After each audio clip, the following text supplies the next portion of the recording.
యాదాద్రి భువనగిరి జిల్లా యాదగిరిగుట్ట లక్ష్మీ నరసింహస్వామి వారి ఆలయంలో భక్తుల రద్దీ కొనసాగుతోంది. న్యూ ఇయర్ సందర్భంగా స్వామివారిని దర్శించుకునేందుకు భారీ సంఖ్యలో తరలివస్తున్నారు భక్తులు. తెల్లవారుజాము నుంచి క్యూ లైన్లో బారులు తీరారు భక్తులు. స్వామివారికి ప్రత్యేక పూజలు చేసి మొక్కులు చెల్లించుకుంటున్నారు. స్వామివారి ఉచిత ప్రవేశ దర్శనానికి 2 గంటల సమయం, ప్రత్యేక ప్రవేశ దర్శనానికి గంటన్నర సమయం పడుతోంది.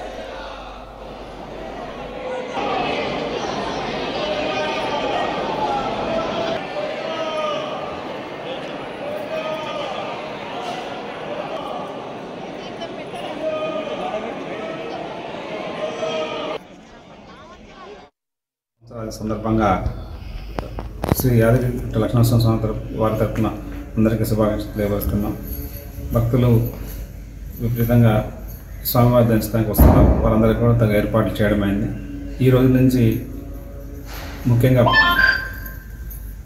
వికలాంగులు, చంటి పిల్లల తల్లులు, వయోవృద్ధులకు కొంత సమయం కేటాయించి వాళ్ళకి ఆ సమయంలో దర్శనం చేయించాలని దేవస్థానం తీర్మానించుకొని దానికి సంబంధించి ఏర్పాట్లు కూడా చేశాం. ప్రతిరోజు ఉదయం 11 గంటల నుంచి 11 గంటల 30 నిమిషాల మధ్యలో వీళ్ళకి స్పెషల్గా దర్శనం చేపిస్తాం. వీళ్ళు కూర్చోడానికి కూడా ఏర్పాట్లు చేసాం మహాద్వారం దగ్గర. అదేవిధంగా సాయంత్రం 5 గంటల నుంచి 5:30 మధ్యలో వీళ్ళకి అవకాశం ఉంది కాబట్టి ఈ అవకాశాన్ని వీళ్ళు వినియోగించుకుంటే బాగుంటుంది. అంటే మిగతా టైంలో వస్తే ఈ రష్లో వాళ్ళు ఇబ్బంది పడుతున్నారని గమనించిన తర్వాత నూతన సంవత్సరం సందర్భంగా ప్రభుత్వం అందరికీ అన్ని సౌకర్యాలు, భగవంతుని దర్శించుకోవడానికి అందరికీ అవకాశం కల్పించాలనే ఉద్దేశంతో ఉంది. కాబట్టి మనం కూడా మన దేవస్థానం తరఫున మార్నింగ్ 11 to 11:30 మధ్యలో, అంటే వాళ్ళు 10:30కి వచ్చినా సరే వాళ్ళు కూర్చోడానికి మహాద్వారం దగ్గర స్పెషల్ అరేంజ్మెంట్ చేసాం.